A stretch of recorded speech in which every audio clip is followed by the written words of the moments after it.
What are some of the biggest mistakes founders are making when they're trying to build credibility online? Being an expert in something that they're not an expert in. I mean, you can do that. That's a good strategy, right? The best way to establish yourself in the world is to already appear established. But you have to have the knowledge to back it up, right? So people will be like, this is the greatest opportunity in startups I've ever seen in my entire career as a founder. You have to have the knowledge and you have to be the expert so that, for instance, if ChatGPT goes down and people are asking you questions, you're going to have to be able to respond or just say, I don't know, instead of like, oh, let me think, I wish I could answer it. Like, you have to know, right? So I feel like if you want to be an expert, there's no barrier that says you can't. You should have the knowledge and the ability to speak on it.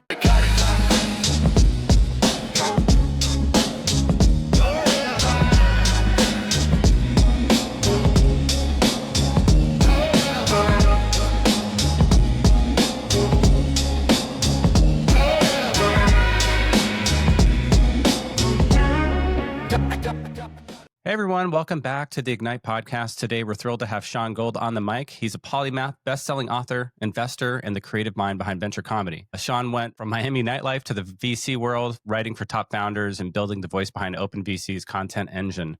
He's now GP at Improv Ventures and blending humor, storytelling, and startup strategy in a way a few others do. Thanks for coming on, Shaun. Wow, what an intro. How do I top that? Thanks for having me. That's all true, but it's highly exaggerated. Well, I'd love to get your origin story. What's your background? I like when people say origin story. It's like, yeah, I mean, listen, I've been a lifelong entrepreneur. Always. Never had a real job. Something I'm very proud of. Essentially, I'm known kind of for almost 2 decades I spent in Miami nightlife. Wow. And from that, I mean, I wrote my books. I got into screenwriting. I got suckered into working with startups. Then I got suckered into working in VC. And now here we are. But nightlife and VC, they have a lot in common. Both industries are a joke. So it's easy to pull content from and have fun with. That's amazing. You say you never had a job. Tell us more about that.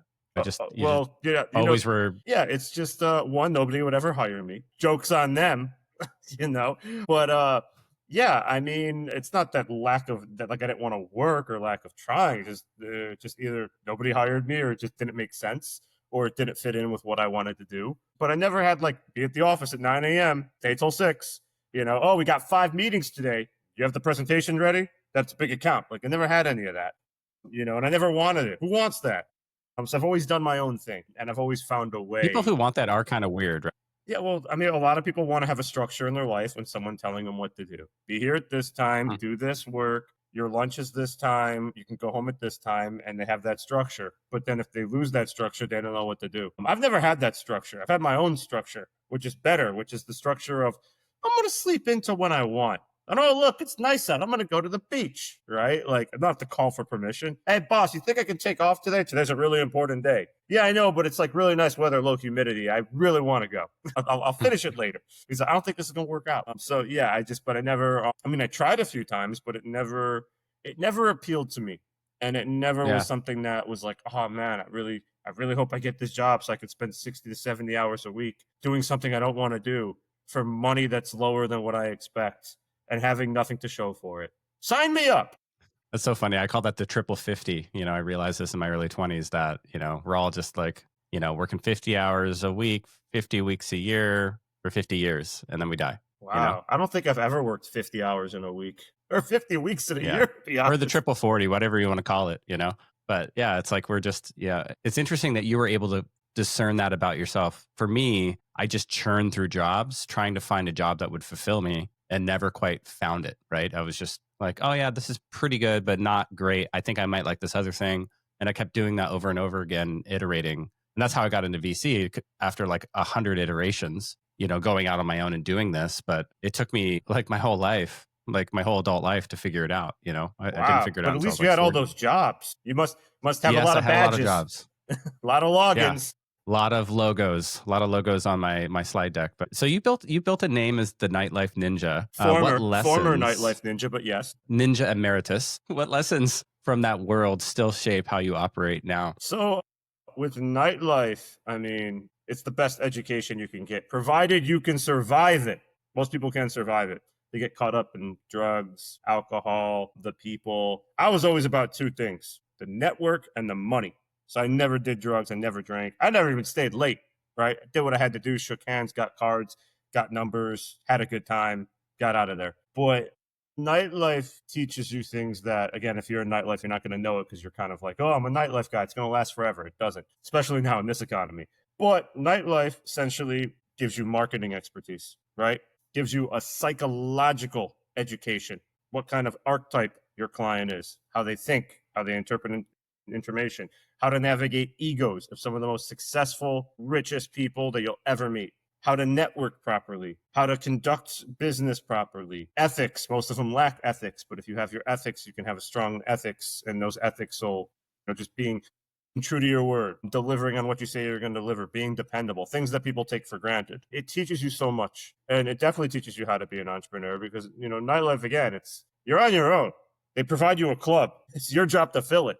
How are you going to do that? Right. And it gives you a sense of realism that most industries don't give you, because you could be on top of the world on Friday night, but find yourself at the bottom by Saturday. Because we had a saying that you're only as good as your last party. And the people you work with were generally insane. So it's like, hey, I sold $40,000 last Friday. That was last week. What'd you do this week? Right. So you can never really rest on your laurels. You always had to be on point. And I feel like a lot of people, especially founders, are not on point. I feel like a lot of people aren't prepared to be entrepreneurs, to have that fast-paced lifestyle, to know what it means to go above and beyond. And that's the world I just kind of came from. My whole thing was bringing the most people. That was my reputation. If you needed like 1,000 people, then you called me. So I was always in demand because it's very hard to bring 1,000 people. People can't even bring 20 people. Maybe they bring 20 or 30, tops 40.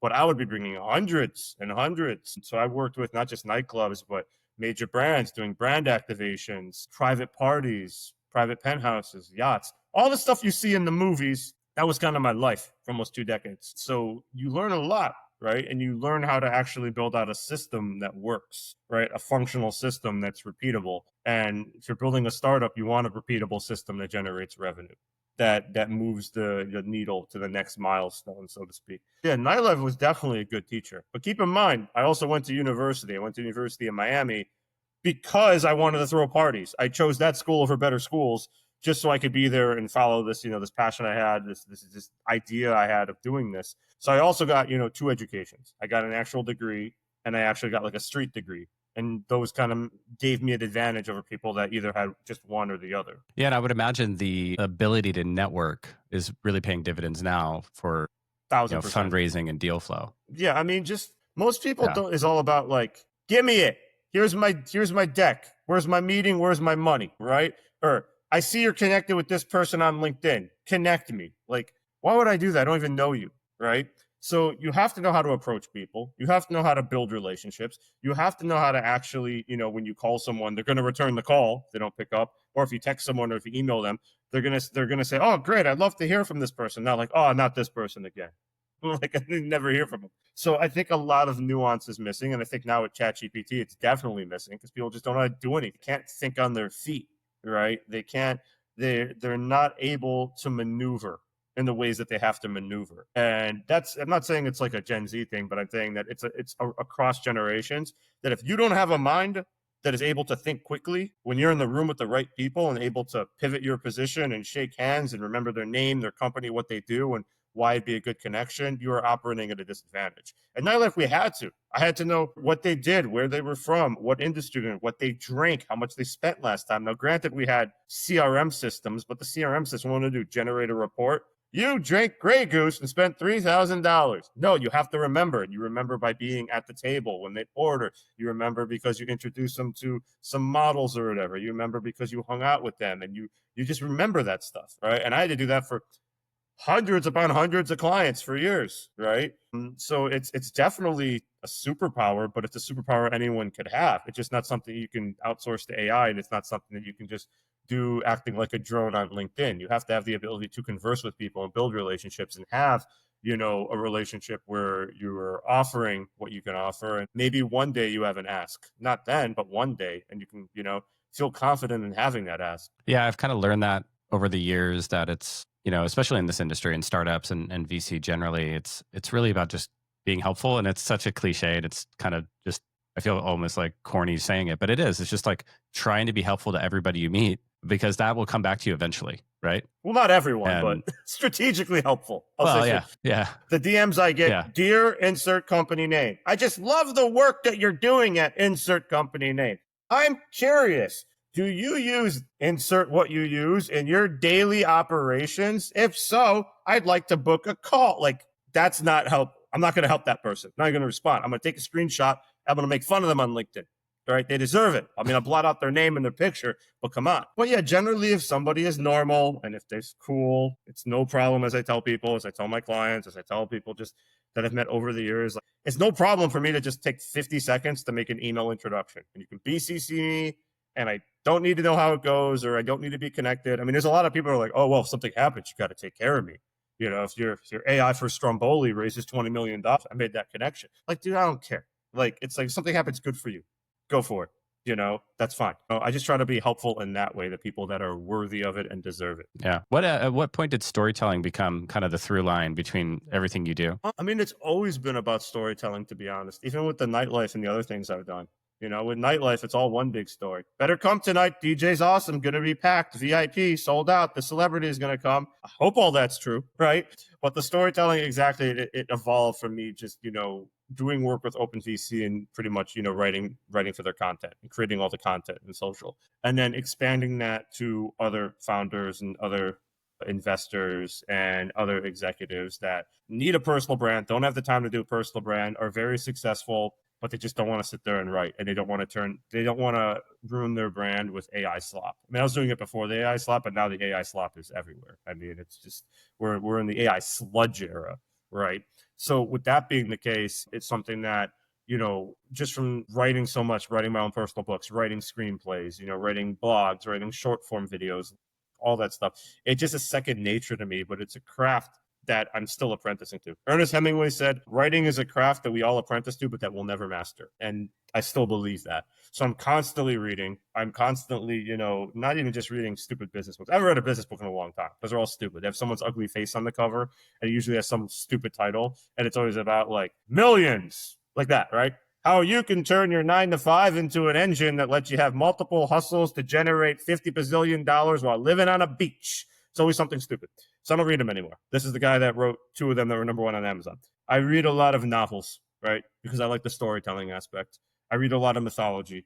I read a lot of philosophy. I read a lot of psychology, because all that gives a competitive advantage. And I feel like a lot of people, if they're just following like 2 people, like, I really want to sound like Gary Vee does. You know who Gary Vee is? I read his book. Like, it's the only book they've ever read, right? It's like they read like Catcher in the Rye in 9th grade, and then they read Crush It. And that's it. And they have no knowledge of like a storytelling beginning, a middle, and end. They have no knowledge of building out persona. They have no knowledge of building out presence. They have no knowledge of creating their own personal brand based on their authentic experiences that is going to drive inbound, that is going to drive relationships, that is going to drive revenue. No knowledge. And if you told them and sat them down and told them and tried to teach them it, and this is from someone that's lectured at over like a dozen universities, real ones, not New Jersey Turnpike Community College, aka the Pike, but real ones, they still wouldn't take anything away from it and apply it, right? So it's really something that you can't outsource to AI. I mean, you could, but it's going to come out terrible. It's something that you really need to have in this day and age, because I don't think people go to websites anymore. Like, no one's going to go to your landing page unless you promote it. How do you promote it? You're going to have some sort of form of content on a platform. Specifically, in your business, that platform is going to be LinkedIn or X. Or if you really want to, go on TikTok or Snapchat, there might be an Amber Alert, but you do you.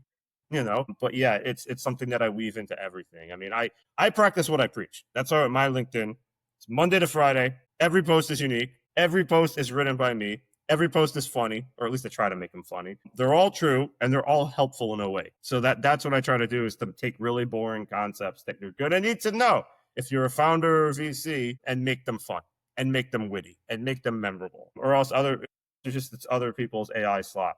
CTO means Chief Technology Officer. You should have one if you're building a tech company. Follow me for my TED Talk. Like, it's really terrible, stupid stuff, right? So I try to make it really interesting, and I try to play on what just the zeitgeist of LinkedIn, what I'm seeing in our specific niche and what people are dealing with. And that's why a lot of stuff I write tends to go viral and tends to just really create a lot of good connections and inbound and clients and just fun. I put the fun in fun. That's what I try and do. I put the fun in fun. What do you think of LinkedIn versus X? Some people hate X and some people hate LinkedIn. What do you like more? And So here's what I tell everyone, because I do both, right? I mean, not for X for myself, although I'm starting one. It's coming soon. Put the link below. So with LinkedIn, it's like this. If you're on X, you're competing with bots and Elon Musk. If you're on LinkedIn, you're competing with Steve from McKinsey. Steve from McKinsey posts AI corporate oatmeal slop because his boss tells him to, but he does it 7 days a week, and that's your competition. It's boring, it's trite, it's tedious, but he does it every day. He's consistent. That's your competition. That's who you have to beat. I'd say 99% of the people are more impressive, especially in startups and VC, than Steve from McKinsey will ever be. So I always say go with LinkedIn, because even with LinkedIn, there's over 1 billion people, but out of those 1 billion people, I think 134 million people use it daily, right? And out of that, wow. maybe like 0.1% of them actually post. So the competition is much, it doesn't seem it, but the competition is very, very low, especially if you're trying to build out a brand. Yeah. So again, I do everything I tell people and that I do for people, I do myself, right? So I built out my brand on LinkedIn, continues to build out. I don't pay for auto DMs or anything stupid. I just write good content. That's it. I just write good content. And I just, that the reputation precedes you when you have that good content. Granted, I've done a ton of podcasts. I've been on TV. I've done a bunch of things, right? It's cool. But I mean, you're always hustling with your personal brand. You're always evolving. You're always trying to create content that's authentic and reflective of what you're doing now. That's not to say in 3 years, it's going to be like venture comedy still going on. Maybe I'll switch to something else. But I think for now, just it's been working. And now I'm actually, doing actual gigs and stuff of that nature. So for me, it's a lane I can own. And with LinkedIn, you want to have a lane you can own. You want to have something that you can own and be the expert in. If you can't be the top expert, you can be in the top 5, but that takes experience. It takes authenticity. It takes consistency. And a lot of people are just like, ChatGPT and Associates, give me 5 things on B2B SaaS. Make them snappy. And they just copy and paste. And it's horrible. And everyone could see that they're horrible. Everyone could see. And then they come to me and they're like, I don't know why it's not working. I post 5 times a week. And it's like, yeah, because you literally copy and paste it. One of your posts says, ask ChatGPT. You even edit it. You didn't even take the effort to edit it. Just, I know you're busy, but fit in the editing of your ChatGPT content between doing nothing at work and nothing at home. Please, for all of us. That's amazing. So other than, AI slop, obviously, what are some of the biggest mistakes founders are making when they're trying to build credibility online? Being an expert in something that they're not an expert in. I mean, you can do that. That's a good strategy, right? The best way to establish yourself in the world is to already appear established, but you have to have the knowledge to back it up, right? So people will be like, this is the greatest opportunity in startups I've ever seen in my entire career as a founder. Chad, founder since late 2024. That's what it is. You have to have the knowledge and you have to be the expert, so that, for instance, if ChatGPT goes down and people are asking you questions, you're going to have to be able to respond or just say, I don't know, instead of like, oh, let me think. I wish I could answer it. Like, you have to know, right? So I feel like if you want to be an expert, there's no barrier that says you can't, but you should have the knowledge and the ability to speak on it. So, if you're talking about venture capital and you're not a venture capitalist, but you want to break into it, cool. But if somebody were to ask you, tell me about venture capital in 2 and 20, 2 and 20, huh? Yeah, it's a good number. Like, you have to know what it is, right? Or if I say, tell me about Arthur Rock and the Trader SA, huh? You have to know about your industry. It's not that long of an industry. I wrote a 5,000 word blog on the history of venture capital. I know everything about it, right? So if I'm going to ask somebody, they should at least have the basics, right? And it's not old. It's not like, well, venture capital started, I believe, in Sumeria. Yes. They needed money for the clay tablets, and they went to an original VC. They were building a ziggurat. Like, no, it didn't. Modern venture capital is barely a century old. It's not that much. Okay. It's really, it's something that you could really learn in a day if you're really passionate about it, so that at least where it came from, how it started, the cycles of it. Just because if you're going to work in that industry, you should know it. So things of that nature, you have to know what you're talking about. You have to have that presence. You have to have that expertise. You have to, I think, also have a personality. You have to just be able to deliver on what you're doing. And there's so many things that I think people get wrong. And I mean, we don't have enough time, but there's a lot of things I can do without. The people that build in stealth. Can't talk about what I'm doing unless you sign an NDA. It's the best thing ever. We're taking on $1 billion industry. Actually, no. Hold on. Let me ask my co-founder. Is it billion? Oh, no, sorry. It's 100 billion. I made a mistake. Sorry. I'm just getting all the bearings down. Can't tell you about it, but here, I'm going to send you a 10-page NDA. And by reading it and signing it, you're locking up the entire internet because you can't look at anything else in this space.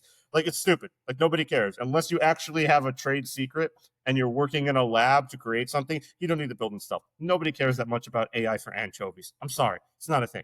Here's another thing I can do without. These people that like to build on the opposite side of the spectrum in public. Every single thing is not a milestone. Today, me and my co-founder met in real life at Starbucks. They got the matcha latte. I went with the coffee. We're so different, but opposites attract. This is why we're going to be successful. Comment below on what you guys do when you're building in real life. Like, nobody cares, okay?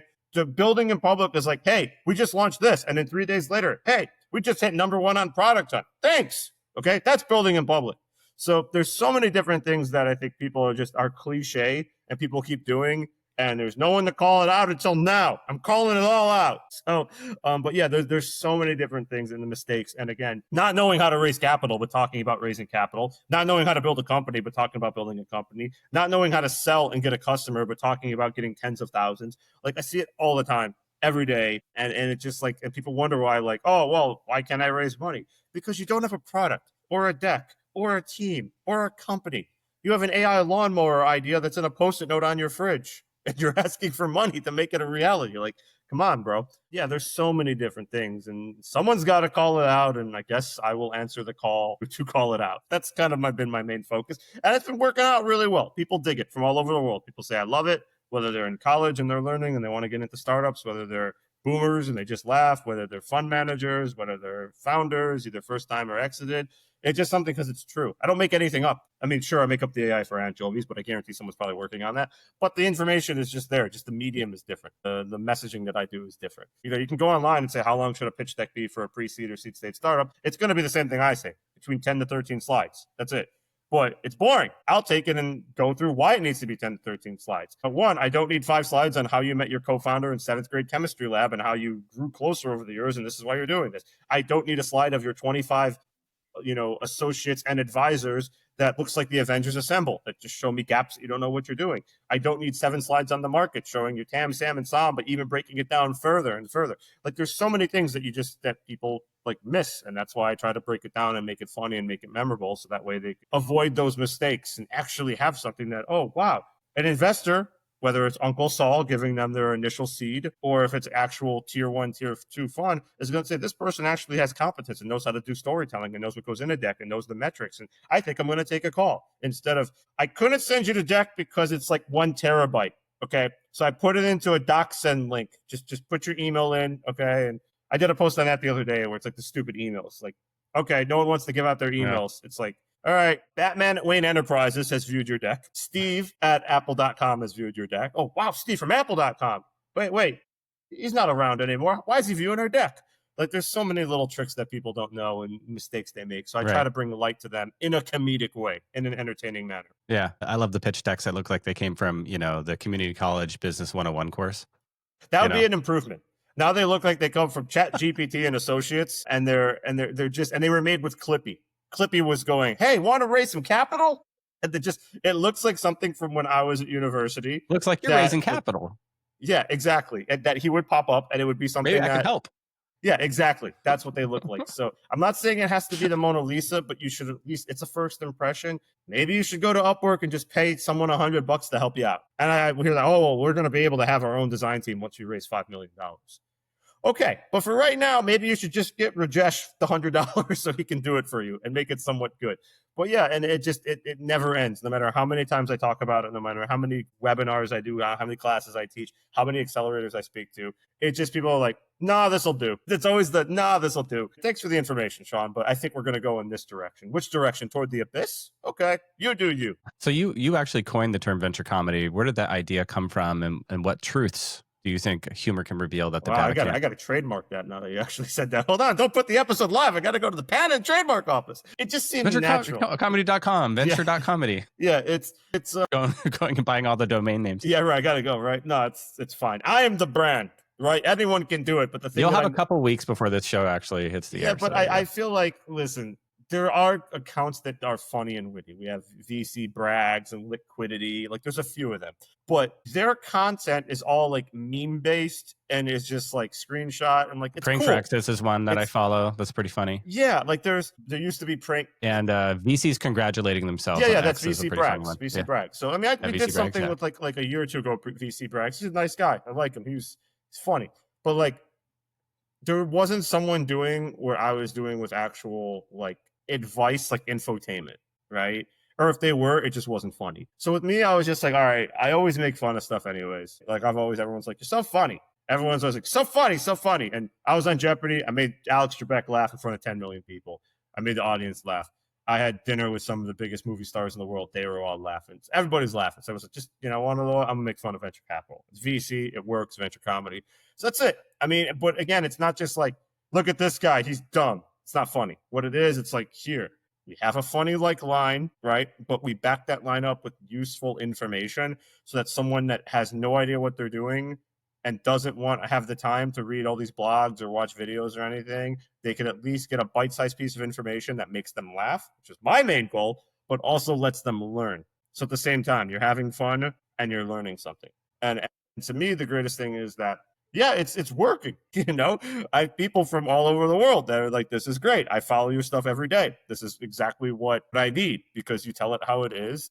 And essentially you make it easy to digest and it makes me laugh. I mean, that's like one of the reasons I do it is for like the comments. I mean, I do it also to showcase just my own personal brand and build out this whole thing and go on tour. But at the same time, I want to have fun myself. This is an industry that's not too fun unless you have a $500 million exit, then it's fun. It's not fun. Startups are not fun. VC is not fun. It's endless meetings that lead to nothing. It's endless heartbreak. So let's have some fun with it. So with me, it's just all about having fun with it and just, it makes me laugh. If something makes me laugh, it might not like pop for the general public, but it's going to make me laugh and I'm going to have fun writing it. So at the end of the day, it's kind of self-serving, but if it helps other people, I'll do it. So yeah, but that's how it just kind of came about. I mean, I was only using LinkedIn for about not even 2 years now. I remember I just had it. I just kept having people connect with me. Like, why are these people connected? I don't know who these people are. So I turned on creator mode and I said, all right, I'm going to start posting funny stuff. And I just started, and then I came up with the But Shaun trope, and I just ran with it because people really liked it, and I just kept it going. And now we're, now approaching 10,000 followers on LinkedIn. Let me throw up. I feel like an influencer, and maybe we'll get a protein thing out of this. This post is sponsored by Vega Protein. Just remember, when you're building and need that energy to push forward, drink Vega. Okay, where's my check? Wait, it's a product placement only? But yeah, it's just really doing cool stuff that's funny. It's unique. Again, it makes me stand out in a sea of AI slop. And it really is something that I don't want to say it's fulfilling, but it makes me laugh. It makes me laugh and makes other people laugh. And that's what it's all about. So you started Nightlife, which is interesting enough. And then you go on to start venture comedy, writing, being funny, building a following. And then you somehow end up as a GP at Improv Ventures. Maybe you could talk about that journey. What was that transition? Yeah, it was easy. I wrote a check. It's so easy. No, I met my future partners during the pandemic, right? And we just like clicked, right? And this was during a time when I couldn't spell VC, but I learned. Now I got it. And we spent like almost 3 years just doing favors for one another, right? They were trying to start first the venture studio, and then I said we're going to set it on a fund, and it just was back and forth. I was like, hey, meet this person, or hey, meet this person. It was just we just clicked. We started working together on stuff. It wasn't just like, hey, Shaun, you'd be great as a GP. Let's do this. It wasn't that. It was 3 years of endless conversations, emails, connections, mutually beneficial help, relationship building, all that. And then when they were getting ready to launch, I said, well, do you want to? Because I helped them out with, at first, plugging in with my guy here that he does all the back ends for hedge funds. So he's like, oh, yeah, you want, VC fund? I can do that. I can set you up the auditor, accounting, legal, no problem. And they were trying to find the right person. And I brought them the right person. So like, oh, you're going to just be an advisor to the fund. I was like, all right, whatever. Never been a fan of being an advisor to all that stuff. Just a way to get free work. But at the earlier times, I had to do it to say, I did advisory services. I won't do it again. But yeah, it came about 2 years ago. It's like, listen, we're getting ready to launch. Do you want to be part of it? And if so, this is how much you should invest. And I said, okay. Done. And since then, we've done some cool stuff. I mean, our focus has changed. We're focused on secondaries into well-established companies or strip sales VC portfolios. But we've got some pretty solid, SPVs and some very, very late stage profitable companies, and they're always looking for more. I mean, they're the people that actually come from Wall Street and hedge funds, and I'm the guy that just puts the fun in fun, right? But I'm a master connector, so I can plug people in and hey, you should really meet this person, or hey, you should do this. But it's also like the ability to learn, right? And the ability to be in the right rooms, and the ability to have that access to knowledge that you wouldn't get from, check out our Maven course, working in it and doing something that felt like a natural extension of what I was already doing. Besides the fact that I was already doing a lot of different work with VCs, with plugging in different startups and whatnot, they're all like, you should really join a fund. And I was like, okay, let me try. And then it didn't work.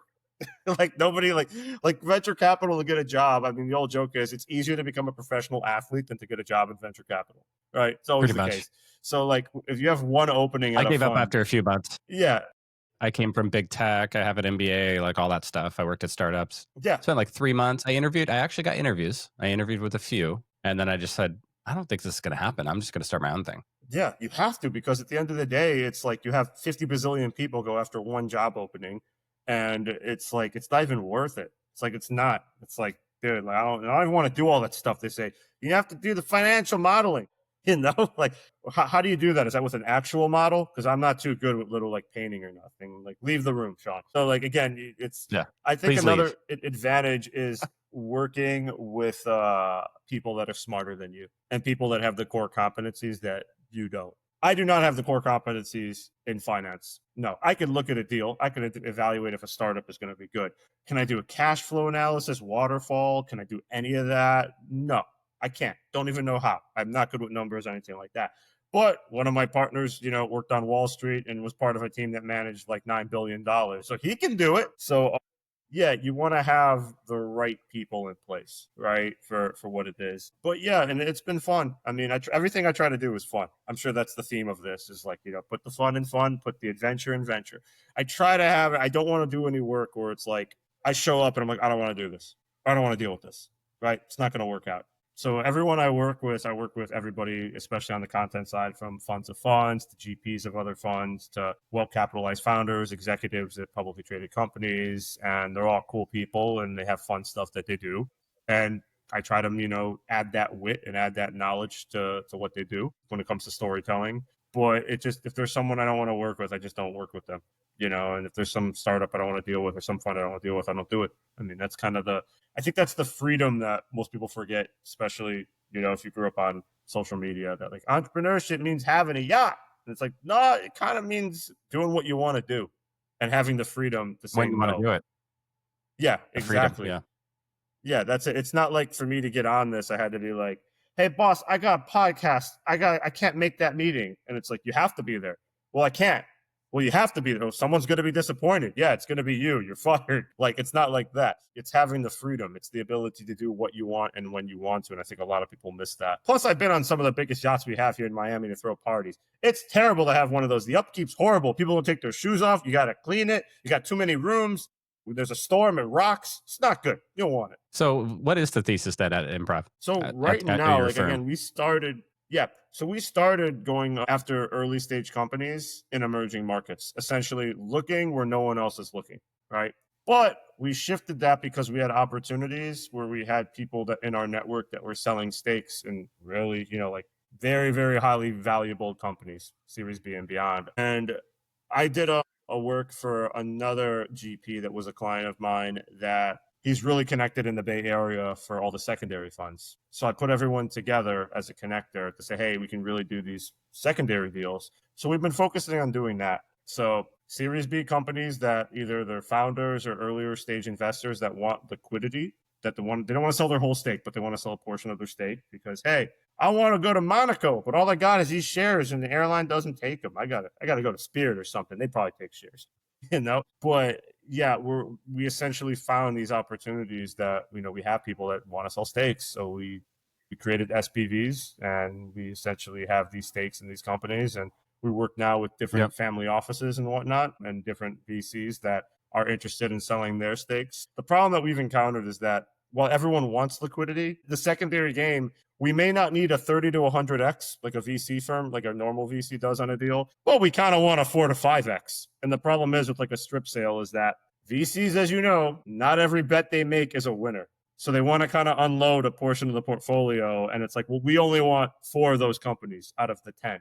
It's like, no, you got to take them all. But like, we know those 6 aren't going to, like, they're not going to have an exit. They're going to. So what is a strip sale for the audience that may not know Okay. what that means? So for you kids at home, the strip sale is when a venture capital fund sells off a strip of their portfolio. So if they're invested in 10 companies and they want some liquidity and they want to decrease their risk, they would sell it to a group like ours, and we would give them cash for that equity, so that when those companies do have an exit, we would share in that in the winnings. The problem is there an actual share transfer there, or is it just kind of a promise to distribute in the future? Oh, I mean, we're buying into it.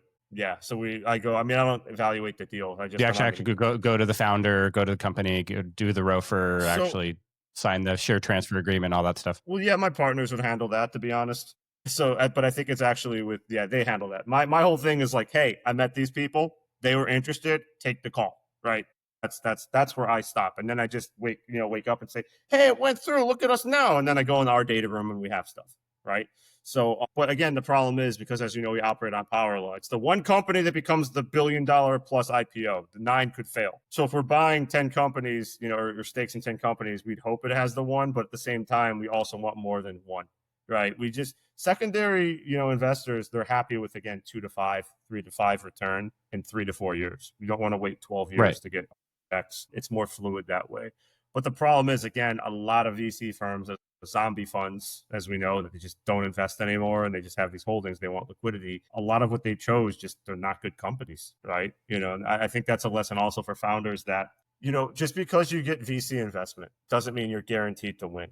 I mean, it decreases a little bit of the risk and it makes your life easier because you have working capital. It doesn't mean you're going to have a $50 billion IPO or you're going to be the next Figma, Airbnb, Uber, OpenAI. It doesn't. Most of the companies are just going to end up failing. Maybe you'll have a 2 to 3 exit, but every VC wants to have that one company. They want to have that one next Facebook because that's the business model, right? And it's hard because a lot of funds don't ever have that.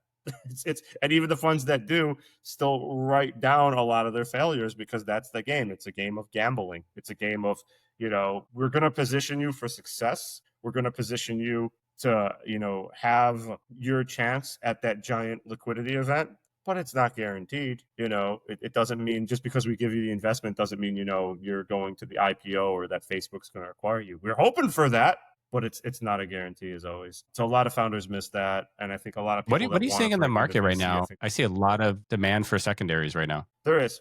There's a lot of demand for secondaries, and there is.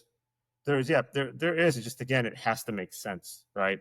Because with secondaries, you want to have a company that is not looking to get rid of shares for just because they need the cash influx. They want to have healthy balance sheets, right? That's the thing. We want to have really good investors on the cap table. That's a good thing too.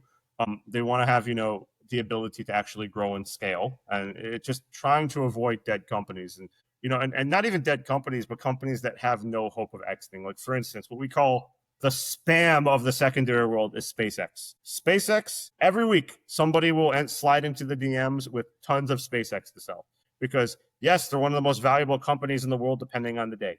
But at the end of the day, who knows when they're going to have a liquidity event? And people have been holding on to that for years and years and years. So we don't want that either. We want stuff that actually is going to have a liquidity event relatively soon. But I'm seeing a lot with secondaries. I'm seeing a ton of startups that, despite the fact that AI makes your life easier, despite the fact that you have, the ability to build for much cheaper, they still want to raise an obscene amount of money, right? For nothing, for pre-seed. I feel like they're operating on how startups used to operate, where it's like, listen, you don't need 3 guys and a ramen budget anymore in a garage. I feel like, all right, get yourself a Claude Pro plan, get yourself a Chat GPT plan, work with it, put your own money into it, build fast, and have something that actually works and see if it can actually scale. I mean, you have all the tools at your fingertips now. Everything's available. So, we need to raise this. No, you don't need to raise it. I mean, that's one thing also I'm still seeing despite it. And if you're building an AI, you should know what AI can help you with. And just a lot of people, because it's a trendy thing to build in. It's what everybody's investing in, right? I mean, I saw it when it was blockchain. Remember NFTs? Like, everybody was building an NFT blockchain thing during the pandemic. Web3 is going to be amazing, and it's like, okay, that was hot. Web3 is not hot anymore. Ad tech was pretty hot 10 years ago. It's not hot anymore.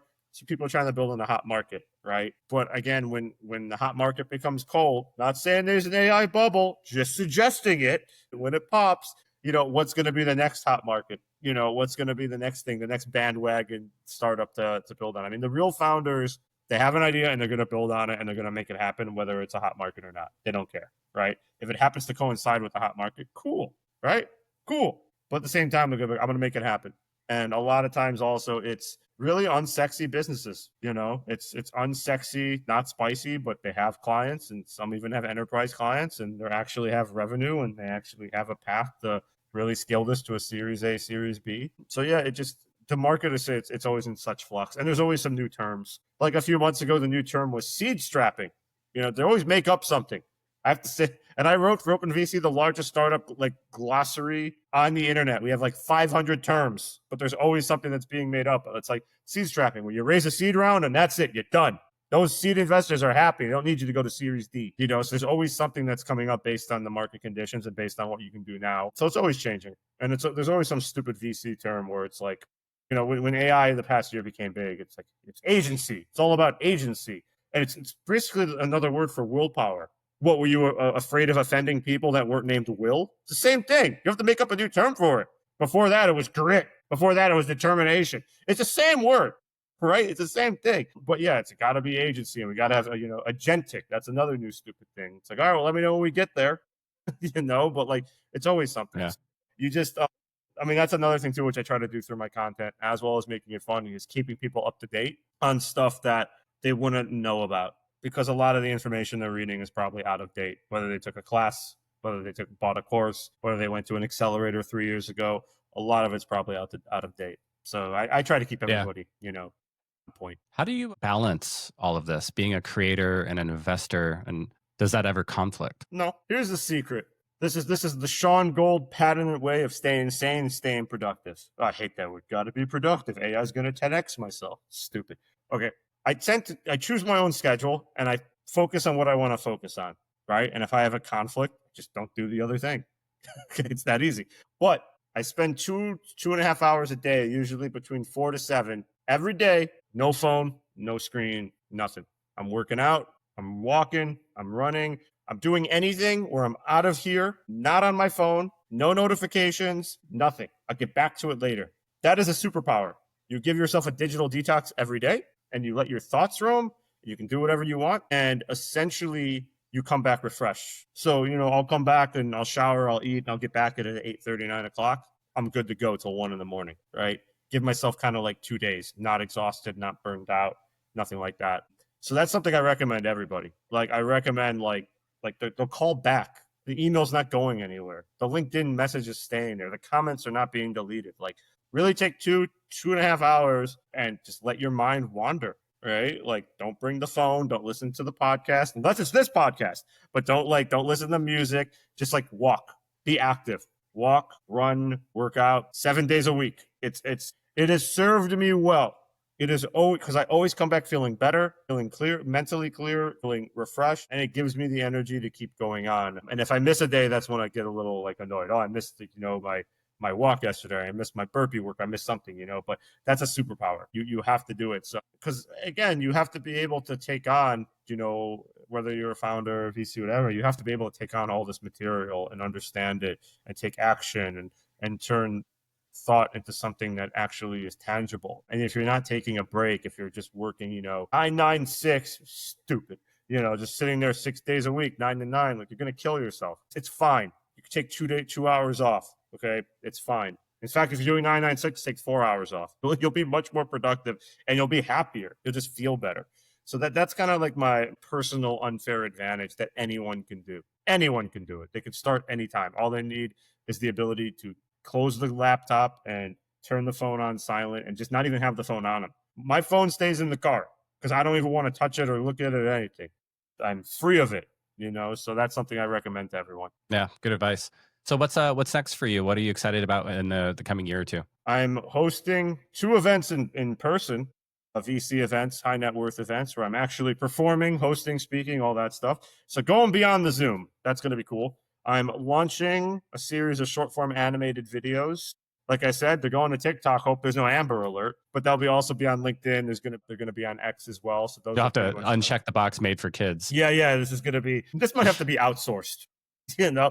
Post this, so I don't have to deal with it. Yeah, because I mean, I'm not. What's the animated series about? So they're 30-second to 2-minute short form clips based on all my LinkedIn posts, the top performing ones. But now they're actually funny. Nice. So it's me narrating. There's funny clips thrown in. We used ChatGPT to do them, and I have a really good editor. So now you can actually have, but Shaun on the go, right? You don't have to sit there and read. So yeah, there's a lot of that. I have about 3 months of content, so that's coming up, and yeah, just more speaking. I'm hopefully going to get that movie. I mean, I got this screenplay that, again, I have a Netflix director or casting director. I have a producer, and it's like so annoying. Getting a movie made in this day and age is horrible. I want to get that movie done because I got 2 other movies I want to do. I feel like I'm going to have to start my own production company.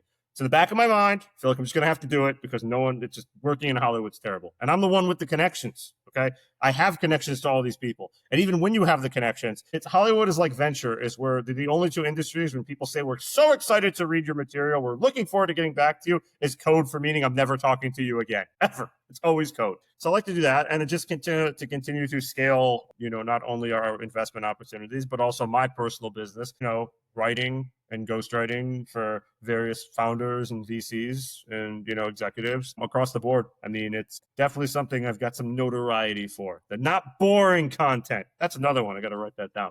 But yeah, just cool stuff. Every day is a new adventure to me, and I try to keep it going. Nothing's ever the same. Very cool. Well, I really enjoyed the conversation. I could talk to you for another hour, and we'll have to have you back on at some point in the future. Oh, I'm taking it. When you say, let's do it, I'm there. All right. Let's do it. All right. Thanks, Shaun. Thank you for having me.